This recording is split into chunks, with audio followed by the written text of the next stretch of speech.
ओम नमः शिवाय। ओम नमः शिवाय। ओम नमः शिवाय। ओम नमः शिवाय। बहुत समय पहले की बात है। शांतिवन नाम के एक घने जंगल के बीचों बीच एक प्राचीन वट वृक्ष के नीचे सिद्ध योगी महर्षि ध्यानव्रत अपनी तपस्या में लीन थे। उनकी तपस्या इतनी गहरी थी कि वर्षों से उनका शरीर स्थिर था, मानो वो भी प्रकृति का एक हिस्सा हो। उनके पास एक छोटी सी शिला पर मिट्टी का एक कलश रखा था, जिसमें पवित्र गंगाजल भरा हुआ था। ये कलश उनकी तपस्या की शक्ति का प्रतीक था, जिसकी पवित्रता से जंगल का हर जीव सुरक्षित महसूस करता था। आहा, आज तो कोई बड़ा शिकार करने का इरादा है। आज कोई बड़ा शिकार करके ही लौटूंगा। बस कोई शिकार दिख जाए।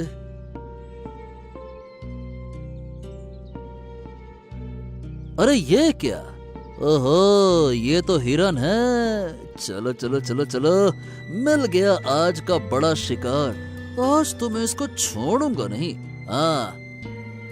रुद्र अपनी निडरता और सटीक निशाने के लिए पूरे गांव में प्रसिद्ध था, लेकिन उसके मन में अहंकार भरा हुआ था। उस दिन वो एक दुर्लभ हिरण का पीछा कर रहा था। रुद्र ने बिना सोचे समझे अपनी आंखें बंद कर हिरण पर निशाना साधा। तीर अपनी पूरी गति से चला, लेकिन हिरण एक झटके में मुड़ा, जिससे निशाना चूक गया। तीर एक पेड़ से टकराकर वापस आया और सीधा महर्षि के कलश पर लगा। कलश चट की आवाज के साथ टूट गया और उसका पवित्र जल मिट्टी में मिल गया। जल की ठंडी बूंदें महर्षि के शरीर पर गिरी और उनकी वर्षों की तपस्या भंग हो गई।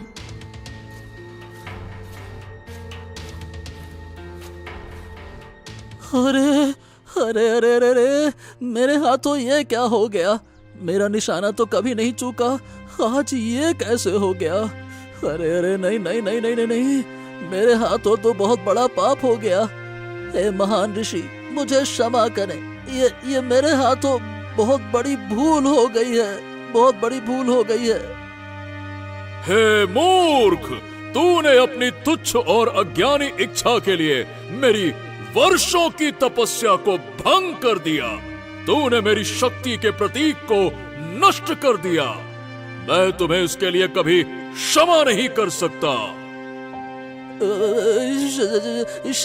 क्षमा करें ऋषिवर, ये मुझसे अनजाने में हुआ। मैंने आपको नहीं देखा, मेरी आंखें उस हिरण पर थी। गलती हो गई ऋषिवर। अज्ञानता कोई बहाना नहीं है। तुमने अपनी वासना के वश में होकर इस पवित्र स्थान की शांति भंग की है। अब तुम्हें तुम्हारे कर्मों का फल मिलेगा। महर्षि एक मंत्र का उच्चारण करते हैं और जमीन से एक और मिट्टी का कलश उठाते हैं। कलश से एक दिव्य प्रकाश निकलता है। तूने मेरा कलश तोड़ा, अब तेरी आत्मा इसी कलश में कैद रहेगी। जब तक कोई सच्चा और ईमानदार व्यक्ति बिना किसी लालच के इस कलश को स्पर्श नहीं करेगा, तब तक तू इसी कलश में बंद रहेगा। और तुम्हारे इस कर्म के दंड के रूप में तुम्हारे गांव धर्मपुर में हर साल वर्षा ऋतु में इतनी भीषण बारिश होगी कि गांव में बाढ़ आ जाएगी। और जब तक तुम इस कलश से मुक्त नहीं हो जाते, तब तक ये अभिशाप तुम्हारे गांव को कभी नहीं छोड़ेगा। ये कहकर महर्षि ने अपनी दिव्य शक्ति से रुद्र की आत्मा को उस नए कलश में कैद कर लिया। रुद्र का शरीर वहीं पत्थर की तरह निर्जीव हो गया। महर्षि ने उस कलश को एक गहरी खाई में फेंक दिया और हमेशा के लिए उस जंगल को छोड़कर चले गए। कुछ साल बीत गए। धर्मपुर गांव पर महर्षि का श्राप अपना प्रकोप दिखा रहा था। हर साल वर्षा ऋतु आते ही लोगों के दिलों में एक डर बैठ जाता, ठीक उसी तरह जैसे महर्षि ने श्राप दिया था। गांव में हर साल इतनी भीषण बारिश होती कि फसलें बर्बाद हो जाती, घर ढह जाते और गांव के लोग बड़ी मुश्किल से अपनी जान बचा पाते।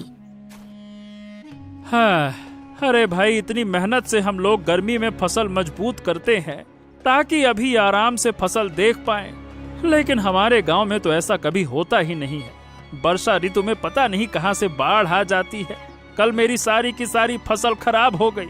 अब बताओ भैया, हम जैसे गरीब किसान अब करें तो करें क्या? हाँ मोहन भैया, गांव के सभी किसानों का यही तो हाल है।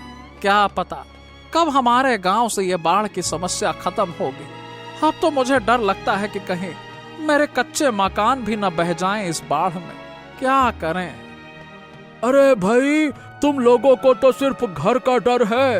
अरे हमारा तो पूरा का पूरा धंधा बंद हो गया है। इस जानलेवा बारिश में किसी के घर दूध देने भी नहीं जा पा रहा हूँ भाई। अब बताओ क्या करूं? हाँ, वही तो भाई, गांव में सारे के सारे किसानों का यही हाल है। देखो, फिर से बारिश आने वाली है। चलो चलो, जल्दी से घर चलते हैं। हाँ, चलो चलो चलो चलो भाई। कोई भी ऐसा दिन नहीं जाता था कि ये गरीब किसान इस खतरनाक बारिश से बच पाएं। हर रोज इस गांव में बारिश होती और कभी कभी एक विशाल बाढ़ का रूप धारण कर लेती थी। इसी गांव में एक मेहनती किसान गौतम अपनी पत्नी गौतमी के साथ रहता था। गौतम देखो, फिर से वही समय आ गया। पिछले साल की बाढ़ में तो हमारा सब कुछ बह गया था। इस साल मैंने बड़ी मुश्किल से कुछ पैसे बचाकर बीज खरीदे थे और अब लगता है कि वो भी बर्बाद हो जाएंगे। हमारा बच्चा भी भूख से रोता है। हम क्या करें? बोल तो तुम सही रही हो गौतमी। अरे लेकिन अब हम करें तो क्या करें? ये रोज रोज की बारिश हमारा जीना हराम करके रख दिया है इसने। हाँ देखो, फिर बारिश आ गई। मुझे तो बहुत डर लगता है, कहीं पिछली बार की तरह इस बार भी हमारा घर बह न जाए। पापा, क्या मम्मी सही बोल रही हैं? हमारा घर पिछले साल की तरह फिर से बारिश में बह जाएगा क्या? अरे नहीं नहीं बेटा जी, इस साल हमारी फसल थोड़ी सही हुई है। बस थोड़ी सी धूप अच्छे से निकल जाए तो फसल और अच्छी हो जाएगी। हाँ, बस भगवान जी ये बाढ़ न ले आए फिर से। अरे देखिए, फिर बारिश तेज होती जा रही है और ये देखिए, छत भी टपकने लगी। आज फिर गांव में बहुत तेज बारिश हो रही थी। ये कोई साधारण बारिश नहीं थी, ये बहुत जोरों से होने वाली बारिश थी। गौतम और उसकी पत्नी बहुत परेशान थे क्योंकि हर रोज की बारिश की वजह से उनका घर कमजोर होता जा रहा था।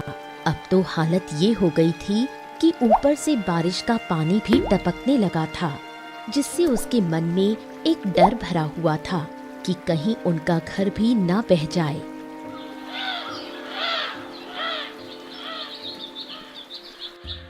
गौतमी, मैं खेतों में जा रहा हूँ। कल रात बहुत जोरदार बारिश हुई है। देखता हूँ बारिश का पानी खेतों से बाहर निकाल दूं तो शायद कुछ फसल बच जाए। हाँ ठीक है, घर में जो थोड़ा बहुत अनाज रखा है मैं उनसे खाना तैयार कर लेती हूँ। आप आओ खेतों को देखकर। आज गौतम अपने खेतों को देखने निकल पड़ा। तभी रास्ते में उसे उसका दोस्त संतोष मिला। अरे गौतम भाई, कहाँ जा रहे हो? कहीं तुम खेतों की ओर तो नहीं जा रहे ना? हाँ भाई, खेतों की ओर ही जा रहा था। सोचा खेत से थोड़ा पानी निकाल देता हूँ तो शायद कुछ फसल बच जाए। अरे क्या बच जाए, कोई फायदा नहीं भाई, मत ही जाओ। सारी की सारी फसल बर्बाद हो चुकी है। अरे आज तक इस बाढ़ के प्रकोप से हमारी फसल बची है क्या जो आज बचेगी? अरे भाई, अब कुछ महीने तो हमें पता नहीं कैसे जैसे तैसे करके गुजारा करना होगा।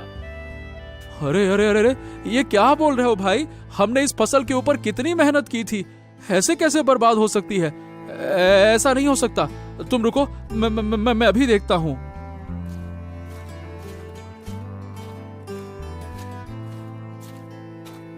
गौतम जल्दी जल्दी भागता हुआ खेतों के पास गया, लेकिन जैसे ही उसने अपने खेतों की ओर देखा तो पूरा खेत पानी में डूबा हुआ था।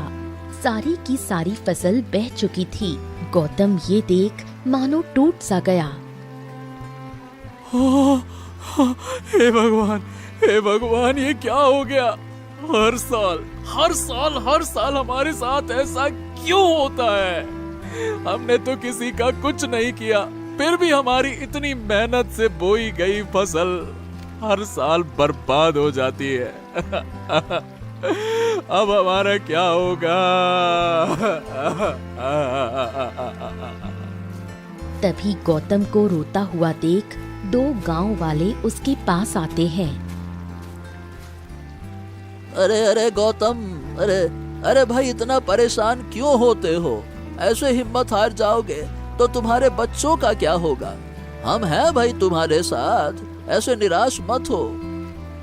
हाँ गौतम भैया, हमारी भी फसल बर्बाद हो गई है, लेकिन अब सिर पे हाथ धर के बैठने से अच्छा है कि हम इसका कोई उपाय निकालें। अरे भाई, लेकिन क्या उपाय निकालेंगे हम? इतने सालों से देख रहा हूँ, हर साल यही कहानी होती है हमारे साथ। मुखिया जी भी हर काम करके देख चुके हैं, कोई फायदा नहीं होता। हाँ भाई गौतम, बात तो तुम्हारी सही है, इसीलिए तो हम बोल रहे हैं कि इस गांव को छोड़कर दूसरे गांव चलते हैं, कम से कम वहाँ चैन से रह तो पाएंगे।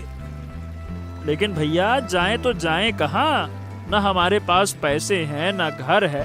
अगर ये गांव छोड़ दिए तो सब छूट जाएगा हमारा। हाँ, अरे एक यही जमीन है हमारे पास जो हमें मेहनत की 2 रोटी देती है, और जब तक इस गांव से उस महान ऋषि का श्राप नहीं हटता ना, तब तक ऐसे ही हमारे गांव में बाढ़ और भयंकर वर्षा की समस्या आती ही रहेगी। चाहे कुछ भी कर लो, कोई उपाय नहीं होने वाला। हाँ। लेकिन भैया, ये श्राप खत्म कैसे होगा? अरे भाई, ये तो तुमको गांव के सबसे बुजुर्ग लोग ही बता पाएंगे। वैसे आज तक कोई भी श्राप को खत्म नहीं कर पाया। अब देखो, लो फिर से बारिश शुरू हो गई। अरे चलो चलो चलो चलो भाई, जल्दी से यहाँ से। अरे भागो, चलो चलो चलो चलो। गौतम जल्दी जल्दी भागते हुए एक उदास और हारे मन के साथ घर आता है। अरे, आप आ गए? क्या हुआ? फसल तो ठीक है ना हमारी? नहीं गौतमी, आज फिर से बाढ़ के पानी से हमारी सारी की सारी फसल बर्बाद हो गई। क्या मतलब इस साल फिर हमें सेठ से उधार मांग के बीज और अनाज लेना होगा? हे भगवान, ऐसा कब तक चलेगा? ये देखो, हमारे घर में तो अब अनाज भी खत्म होने वाला है। हमारी फसल कितनी अच्छी होने वाली थी, अब ये बाढ़ और ये रोज रोज की बारिश के कारण सब बर्बाद हो गया। अब क्या करेंगे हम? क्या करें भाग्यवान, ये तो हमारे गांव का भाग्य है। सुना है कि यह किसी पुराने श्राप के कारण होता है। हमारे बड़े बुजुर्ग कहते हैं कि एक अहंकारी शिकारी ने किसी साधु को गुस्सा दिलाया था, बस उसी का दंड भोग रहे हैं हम सब। बाबा, क्या हम इस साल फिर से विद्यालय नहीं जा पाऊंगा क्या? अरे नहीं बेटा जी, आप चिंता मत करो, आप जरूर विद्यालय जाओगे। वो क्या है कि बस थोड़ा बारिश ज्यादा हो रही है ना, इसीलिए अभी कुछ दिन तुम विद्यालय मत जाओ, फिर मैं बाद में तुम्हें खुद ले चलूंगा कंधे पर बैठा के, ठीक है ना बेटा? तभी अपनी पत्नी को निराश देख गौतम के मन में इस बाढ़ से बचने का एक आखिरी रास्ता दिखता है। गौतमी, मुझे लगता है कि हमें अब उस श्राप का पता लगाकर उसे खत्म करना ही होगा। इसके अलावा हमारे पास और कोई रास्ता नहीं है। लेकिन आप इस श्राप को कैसे हटा पाओगे? ये तो कितने सालों से हमारे गांव पर लगा हुआ है। कोई ना कोई तो रास्ता होगा ही होगा। और देखो, अब हमारे पास और कोई उपाय भी तो नहीं है। सोच के देखो, हम हर साल इतनी मेहनत करते हैं और हमारी मेहनत पर ये बाढ़ आती है और पानी फेर के चली जाती है। अरे हम अपने बेटे को ऐसे रोते हुए नहीं देख सकते। अब समय आ गया है कि इस पुरानी कहानी को हमेशा हमेशा के लिए समाप्त किया जाए, कोई ना कोई उपाय निकाला जाए। गौतम ने मन में ठान लिया कि वो इस समस्या का समाधान ढूंढेगा। अगले दिन बारिश शुरू होने से पहले ही गौतम ने गांव के सबसे बुजुर्ग व्यक्ति बाबा शंभू से इस श्राप के बारे में बात करने का फैसला किया और निकल गया उनसे मिलने के लिए। जैसे ही वो बाबा शंभू की कुटिया के पास पहुंचा, वहां पहले से ही कुछ गांव वाले पहुंचे हुए थे।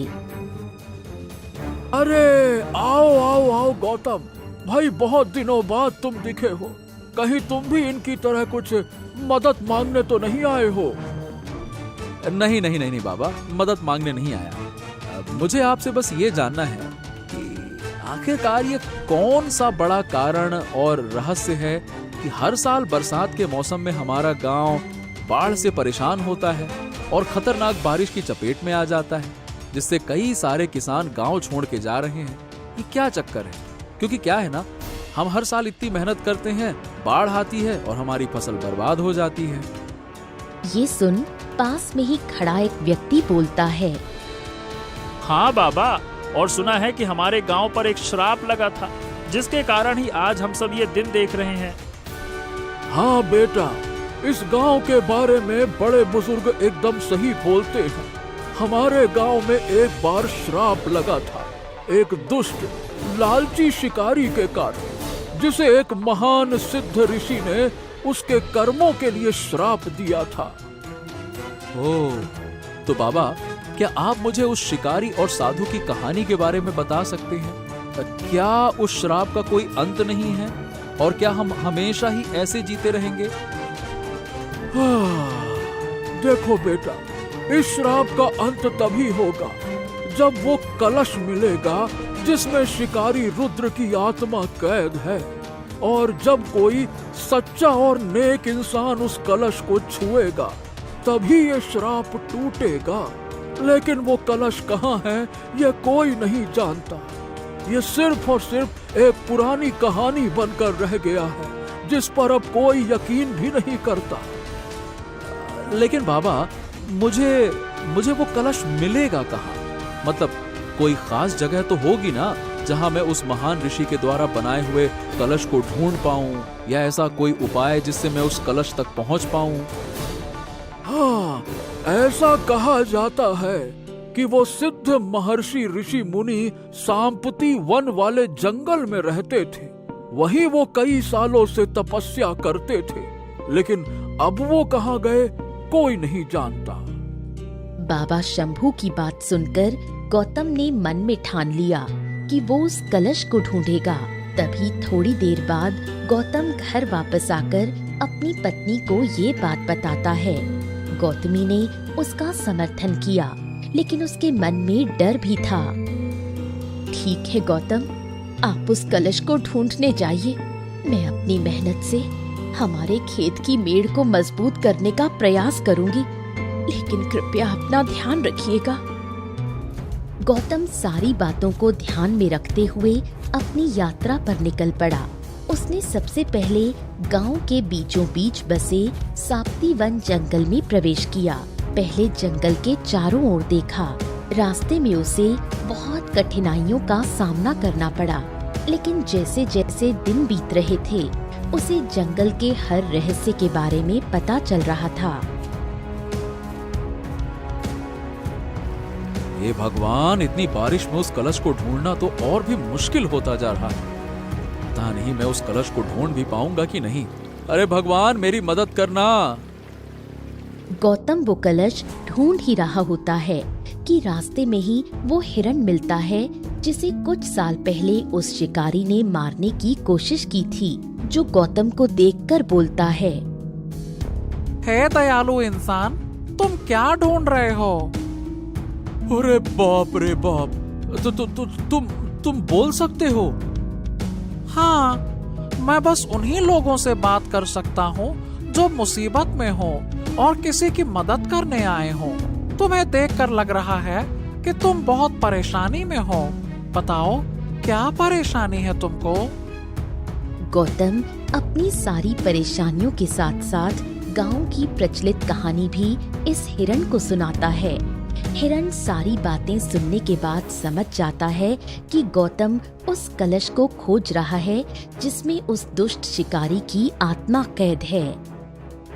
अच्छा, मैं समझ गया। तुम जिस कहानी की बात कर रहे हो, मैं वही हिरन हूँ जिसे उस दुष्ट और लालची शिकारी ने मारने की कोशिश की थी।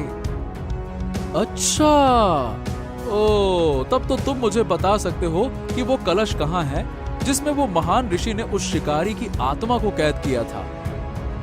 मैं तुम्हें ये तो नहीं बता सकता, लेकिन वहाँ जरूर ले जा सकता हूँ जहाँ वो महान ऋषि तपस्या करते थे। शायद तुम्हें वो कलश वहाँ मिल जाए। हिरन की बात सुन गौतम मन ही मन खुश होने लगा और वो हिरन के साथ वहाँ जाने लगा जहाँ उस महान ऋषि ने कुछ सालों पहले तपस्या की थी। ये देखो, यही वो जगह है जहाँ वो महान ऋषि की तपस्या उस दुष्ट शिकारी के कारण भंग हुई थी। तुम यहाँ उस कलश को खोज सकते हो। चलो, मैं चलता हूँ। मुझे ज्यादा समय इंसानों के साथ नहीं रहना चाहिए। हाँ, तुम्हारा बहुत बहुत धन्यवाद दोस्त। अगर मैं उस कलश को खोज लेता हूँ तो यकीन मानो मैं तुम्हारा हमेशा आभारी रहूंगा। इतना बोल वो हिरन जंगल में चला जाता है। गौतम ने पास में एक खाई देखी जो बहुत पुरानी लग रही थी। उसने खाई में उतरने का फैसला किया। उसी वक्त गौतमी भी गौतम को ढूंढते हुए उसके पास आ चुकी थी ताकि वो उसे कोई मदद कर सके। गौतम, ये तो बहुत खतरनाक है। शायद हमें इसे यहीं छोड़ देना चाहिए। हमें हमारे बच्चों के बारे में सोचना चाहिए। गौतमी, ये हमारे और हमारे गांव के लिए आखिरी उम्मीद है। अगर हम कुछ नहीं करेंगे तो हमारी आने वाली पीढ़ियां भी इस श्राप में जीती रहेंगी। मुझे जाना होगा। उसने खाई में एक मजबूत रस्सी बांधी और नीचे उतरने लगा। गौतम ने देखा कि कलश को एक बड़े पत्थर ने दबा रखा था। उसने पूरी ताकत लगाकर उस पत्थर को हटाने की कोशिश की, लेकिन वो टस से मस नहीं हुआ। फिर एक बार और गौतम ने जोर लगाकर उस पत्थर को हटाने की कोशिश की और अब वो पत्थर सरक गया। कलश उसके सामने था और उसे महसूस हुआ कि कलश से एक विचित्र सी ऊर्जा निकल रही है। उसे डर लगा, लेकिन उसने हिम्मत नहीं हारी। उसने धीरे से उस कलश को छुआ। जैसे ही गौतम ने कलश को स्पर्श किया, एक जोरदार रोशनी फैली। कलश चट की आवाज के साथ टूट गया और उससे एक आत्मा बाहर निकली। वो आत्मा शिकारी रुद्र की थी। ए पुण्यवान व्यक्ति, तुम्हारी नेक नियत और बहादुरी ने मुझे इस श्राप से मुक्ति दिला दी। मैं तुम्हारा और तुम्हारे गांव का जीवन भर आभारी रहूंगा। मुझे मुक्त करने के लिए मैं तुम्हें एक इनाम देना चाहता हूँ। मेरे पास जितना भी धन दौलत था वो अब सब कुछ तुम्हारा हुआ। रुद्र की आत्मा ने अपनी पूरी कहानी बताई और गौतम से माफी मांगी। फिर वो आत्मा हवा में विलीन हो गई। उसी क्षण आसमान में छाए काले बादल छंटने लगे और एक हल्की सुहानी बारिश शुरू हो गई। ये बारिश ऐसी थी जिसने गांव को आशीर्वाद दिया, न कि शाप। थोड़ी देर बाद जब गौतम अपनी पत्नी के साथ अपने घर पहुंचा तो वहाँ बहुत से सोने के सिक्के रखे हुए थे। उसे देख गौतमी और गौतम बहुत खुश हुए। अरे ये क्या? ये इतने सारे सोने के सिक्के यहाँ कौन रख गया? अरे गौतमी, ये हमारी मेहनत का फल है। तुमको याद नहीं, वो शिकारी ने जाते वक्त हमें इनाम देने की बात कही थी। शायद ये उसी ने दिया है।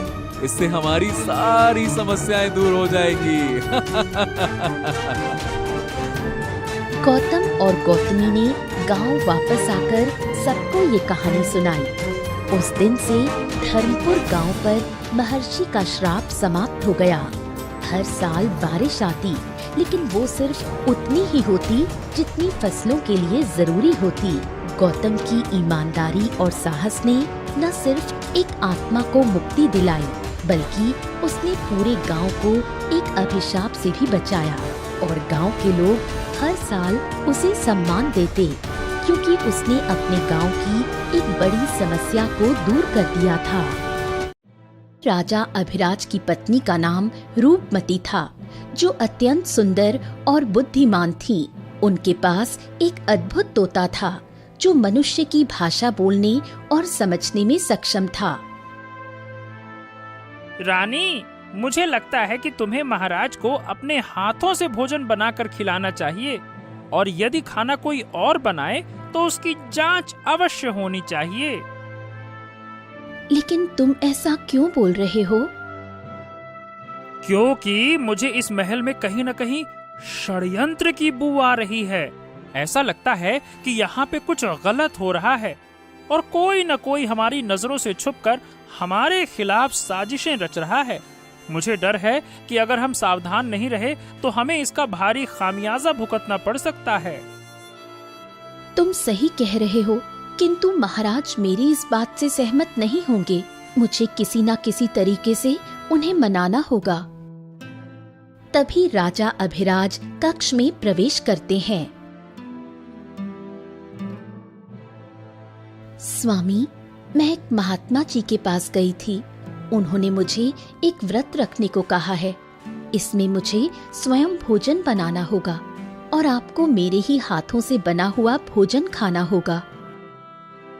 क्या स्वामी जी ने ऐसा कहा तुम्हें? लेकिन रानी, क्या तुम जीवन भर स्वयं ही मेरे लिए भोजन बनाओगी? नहीं स्वामी, ये व्रत केवल 3 महीनों का ही है। यदि बीच में टूट गया तो मुझे फिर से 3 महीने तक यही व्रत दोबारा करना होगा। नहीं नहीं रूपमती, ठीक।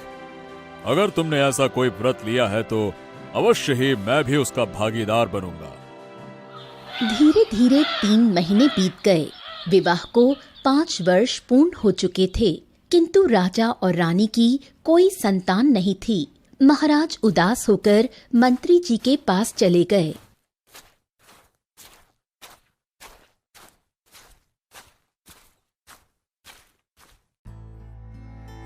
मंत्री जी, मुझे एक बात बताइए।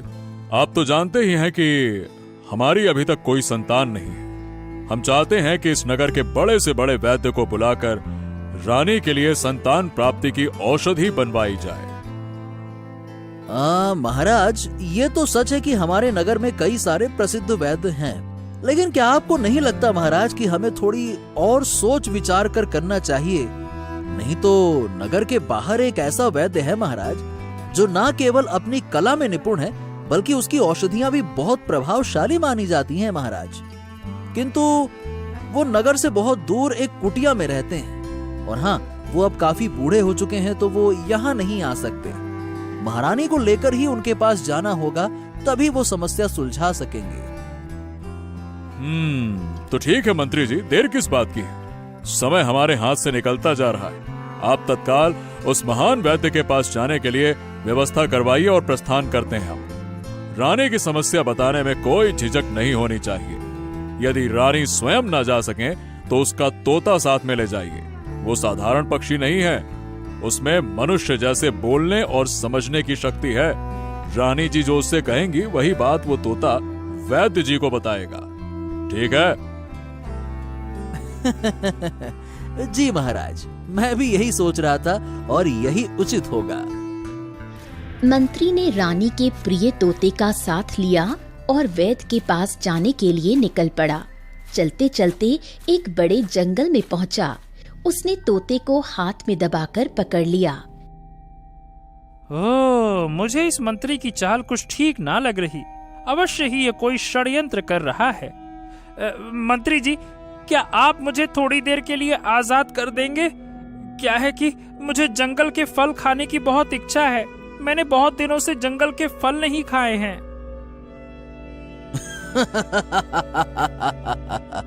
ठीक है, तो आज मैं तुझे ऐसे फल खिलाऊंगा कि तू कभी फल खाने लायक बचेगा ही नहीं। ऐसा तू बड़ा रानी का रक्षक बनता है ना, इसी कारण से रानी भी खूब उड़ती है। रुक जा। मैं कहाँ होशियार बनता हूँ मंत्री जी, होशियार तो आप हैं। मैं तो बस एक साधारण सा पक्षी हूँ। मुझे तो जो भी भोजन दे दे मैं तो उसी का गुणगान करने लगता हूँ। बाकी दुनिया से मुझे कोई मतलब नहीं। तेरी गर्दन मेरे हाथ में है और फिर भी तू होशियारी दिखाने से बाज नहीं आता।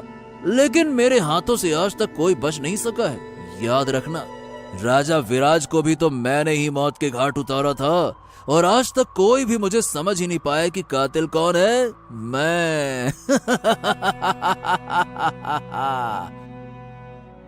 मंत्री जी, आप ये भूल रहे हैं कि मैं सिर्फ सुनना नहीं बल्कि बोलना भी जानता हूँ। और जो कुछ मैंने सुना है अब वो सबको पता चलेगा। एक एक सच उजागर होगा। अबे तेरा टेटुआ दबा के खत्म कर दूंगा ना। जब तू जिंदा ही नहीं रहेगा तो कुछ कहेगा कहां से। मैं तुझे यहीं खत्म कर दूंगा और महल में सबको कह दूंगा कि जैसे ही मौका मिला तू घने जंगल में उड़ गया बाकी तोतों की तरह। सच्चाई किसी को कभी पता नहीं चलेगी। अरे मंत्री जी, इस नगर का राजा जिंदा रहे या मर जाए, वो राजा रहे या आप बन जाए, मुझे क्या। मैं तो बस भोजन से मतलब रखता हूँ। आप मुझे मारिए मत। आप चाहेंगे तो मैं महल वापस नहीं जाऊंगा। अच्छा चल ठीक है, अब तू इतना कहता है तो मैं तुझे छोड़ देता हूँ ताकि तू मुझे राजा बनते हुए देख सके। लेकिन मैं तेरे पंख जरूर काट दूंगा ताकि तू उड़ ना सके। रुक जा।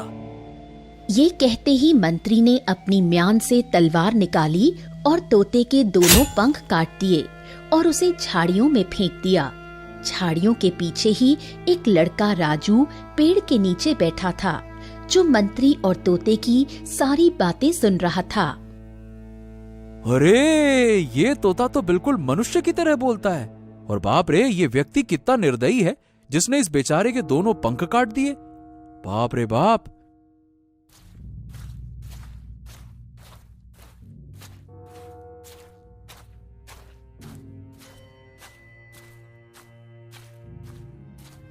राजू ने तोते को उठाया और प्यार से सहलाने लगा। मेरी मदद करो, मेरी मदद करो। उस निर्दयी मंत्री ने मुझे अधमरा करके छोड़ दिया। अगर तुम चाहो तो मुझे ठीक कर सकते हो। इस पेड़ की छाल को रगड़कर मेरे जख्म पर लगा दो। मेरे पंख फिर से उगने लगेंगे। हैं? लेकिन मैं ऐसा क्यों करूं? इससे मेरा क्या फायदा? अगर तुमने ऐसा कर दिया तो तुम जो कहोगे मैं वही करूंगा। ठीक है, अगर ऐसा है तो तुम ठीक होने के बाद मेरे ही साथ रहोगे, ठीक है? राजू ने पेड़ की छाल को रगड़ा और उसका रस तोते के जख्म पर लगा दिया। कुछ ही देर में उसके पंख फिर से निकल आए और वो पूरी तरह ठीक हो गया। हाँ, तुम्हारा बहुत बहुत धन्यवाद मित्र। आज जो कुछ भी तुमने मेरे लिए किया है उसे मैं कभी भूल नहीं सकता। हाँ। अब तुम ठीक हो गए, बस चलो मेरे साथ, अब चलो। लेकिन अब तुम्हें मेरा एक और काम करना होगा। अरे अभी तो तुम मेरे सामने हाथ पैर जोड़ रहे थे और अब मुझे आदेश दे रहे हो, क्यों? नहीं नहीं नहीं नहीं, ऐसी वैसी कोई बात नहीं है। मेरी बात मानने में तुम्हारी ही भलाई है। मैं तुम्हें बहुत धनवान बना दूंगा और बहुत सुंदर लड़की से तुम्हारा विवाह भी करवा दूंगा। बस तुम उस मंत्री का पीछा करो और उसकी गतिविधियों पर नजर रखो। हाँ। तोते की बात सुनकर राजू मंत्री के पीछे पीछे चल पड़ा। घना जंगल पार करते ही वो एक कुटिया के पास पहुंचा। वैद्य जी, मैं महारानी के लिए औषधि लेने आया हूँ। ऐसी औषधि बना दो कि महारानी जीवन भर के लिए बाज बन जाए। अरे मंत्री जी, भला ऐसे कैसे हो सकता है? मेरा काम लोगों का भला करना है। मैं किसी को गलत दवा नहीं दे सकता। ए वैद्य, जितना कहता हूँ उतना ही तुम करो चुपचाप। आज नहीं तो कल मैं इस राज्य का राजा बन जाऊंगा और तुम्हारी बेटी को रानी बना दूंगा। और अगर तुमने ऐसा नहीं किया तो तुम्हें कड़ी से कड़ी सजा दूंगा, समझ गए? वैद कुछ सोच में पड़ गया, फिर भारी मन से दवा तैयार करने लगा।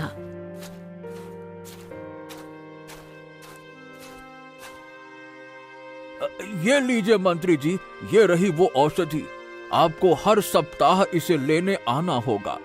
5 महीनों तक निरंतर सेवन के बाद महारानी की कोख सदा के लिए सूनी हो जाएगी। फिर वो चाहकर भी कभी मां नहीं बन पाएंगी। मंत्री ने वैद से वो दवा ली और उसे 100 स्वर्ण मुद्राएं देकर वहां से चला गया।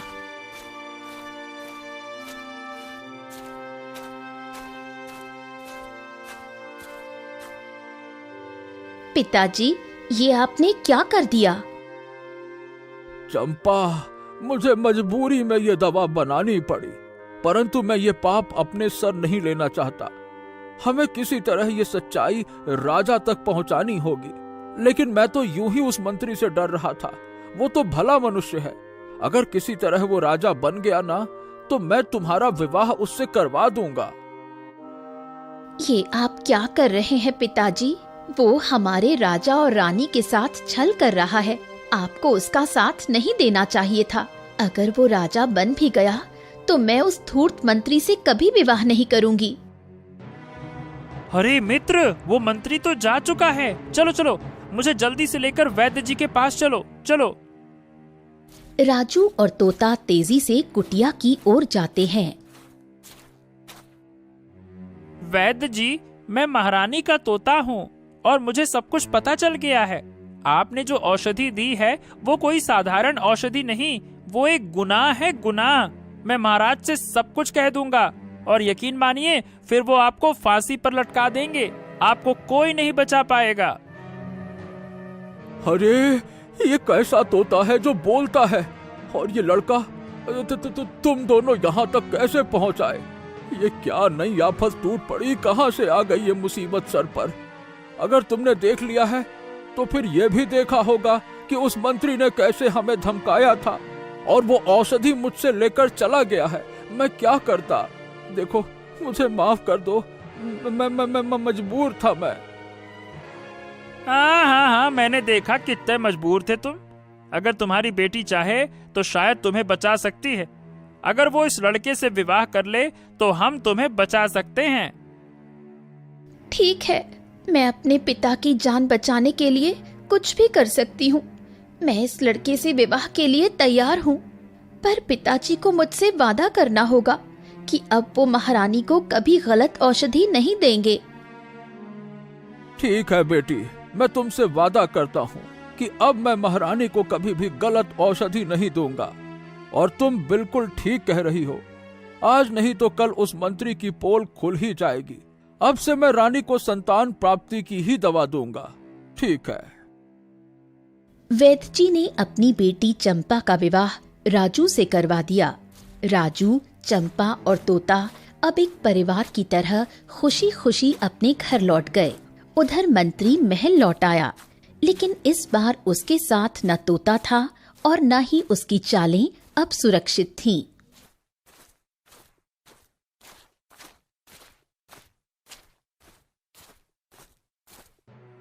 महाराज की जय हो, महाराज की जय हो। महाराज, आपकी आज्ञा के अनुसार मैं औषधि लेकर आया हूँ, जैसा आपने आदेश दिया था। ये रही औषधि।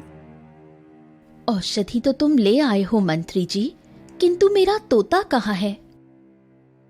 अरे महारानी, आपके तोते ने तो गजब कर दिया। जब मैं उसे लेके जा रहा था तो एक घने जंगल में उसे कई सारे दूसरे तोते मिल गए और वो बड़ा नालायक निकला, उन्हीं के साथ उड़ गया।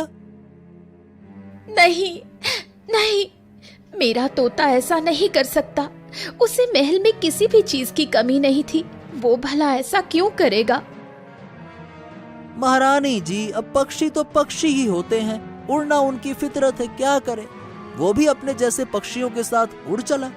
अच्छा छोड़िए इन बातों को, आप ये देखिए, ये रही औषधि।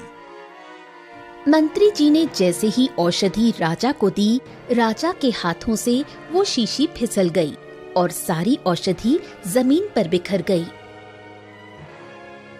अरे ये क्या? ओहो, मेरी लापरवाही से सारी औषधि बर्बाद हो गई। अरे मूर्ख राजा कहीं के, मेरे किए कराए पर पानी फेर दिया तूने। हाँ। कोई बात नहीं मंत्री जी, संभवतः आज आप थक गए होंगे। कल पुनः वैद्य जी के पास जाकर औषधि ले आइएगा। सुबह होते ही मंत्री जी औषधि लेने के लिए वैद्य जी के पास चल पड़ते हैं।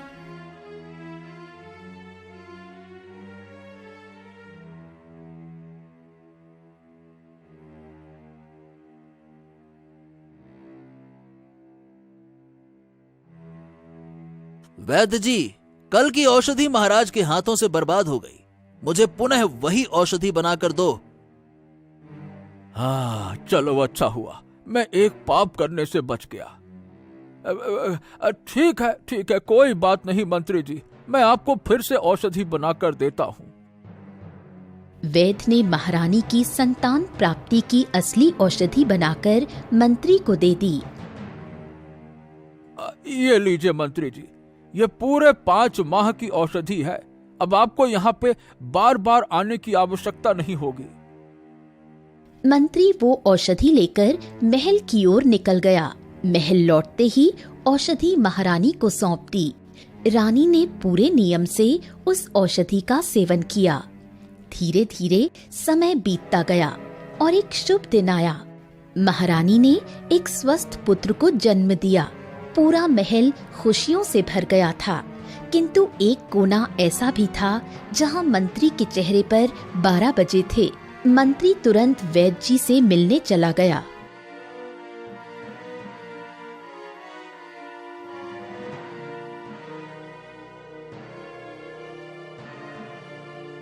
तूने मुझे धोखा दिया वैद्य, चालबाज कहीं के। मैंने तुझसे रानी के बांझ होने की दवा मांगी थी और तूने संतान प्राप्ति की औषधि दे दी। मंत्री जी, मैंने आपका आदेश मानने से इनकार किया क्योंकि वो पाप था। अब आप जो भी सजा देना चाहें बेहिचक आप दे दीजिए, मैं तैयार हूँ। मंत्री तलवार निकालकर वैद्य पर झपटा। राजू, देखो देखो, मंत्री ने तलवार खींच ली है। अब बहुत हो चुका, जल्दी से कुछ करो। अब अपनों की रक्षा के लिए जान की बाजी लगानी ही पड़ेगी।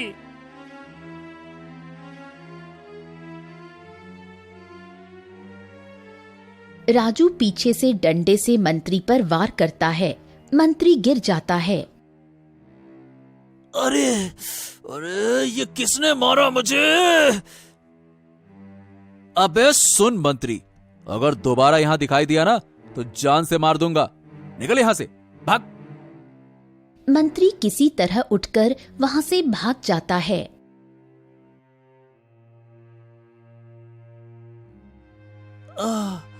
महाराज, मैं वैद्य को स्वर्ण मुद्राएं देने ही जा रहा था कि एक लुटेरा रास्ते में मिल गया।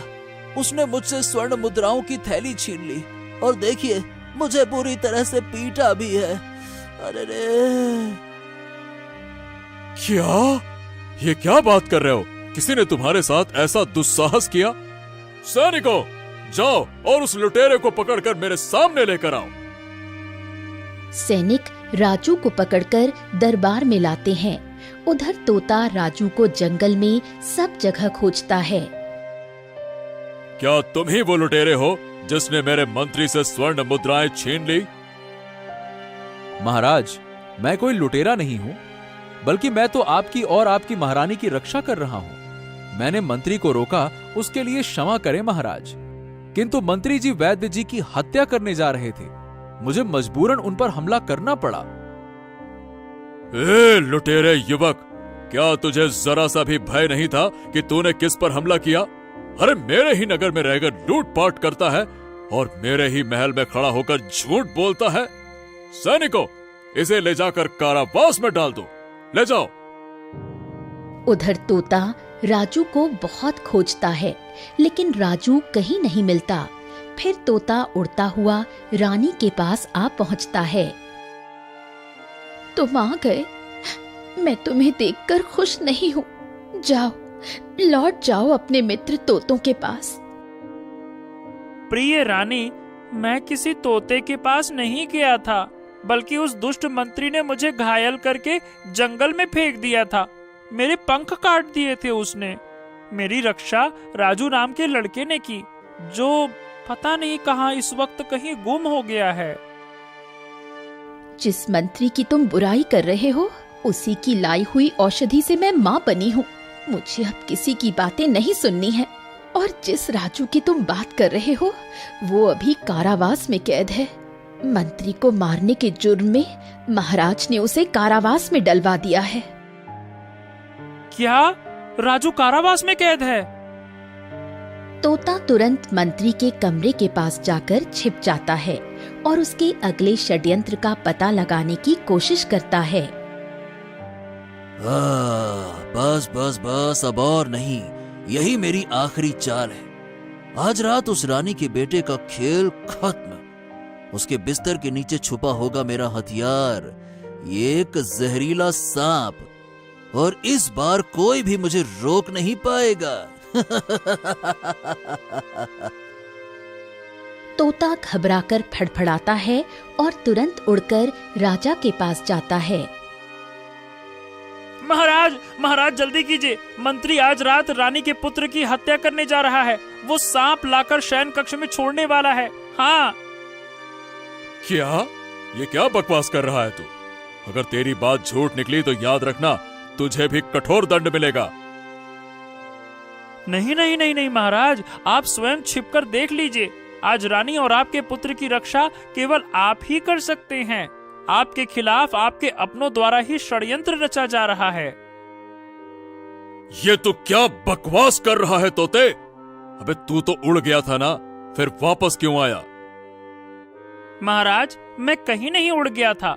वो मंत्री ही है जिसने मुझे घायल करके, मतलब मारकर जंगल में फेंक दिया था, और अब वही मंत्री आपके पुत्र को मारने की साजिश रच रहा है। अच्छा, लेकिन उस मंत्री की वजह से ही तो मेरा पुत्र जन्मा है, तो वो उसे क्यों मारेगा? आप खुद चलकर देख लीजिए महाराज। आज शाम वो एक विषैला सर्प रानी के कक्ष में छोड़ने वाला है। अगर मेरी बात गलत निकली तो मुझे मृत्यु दंड दे दीजिएगा। ठीक है, चलो देखते हैं, चलो।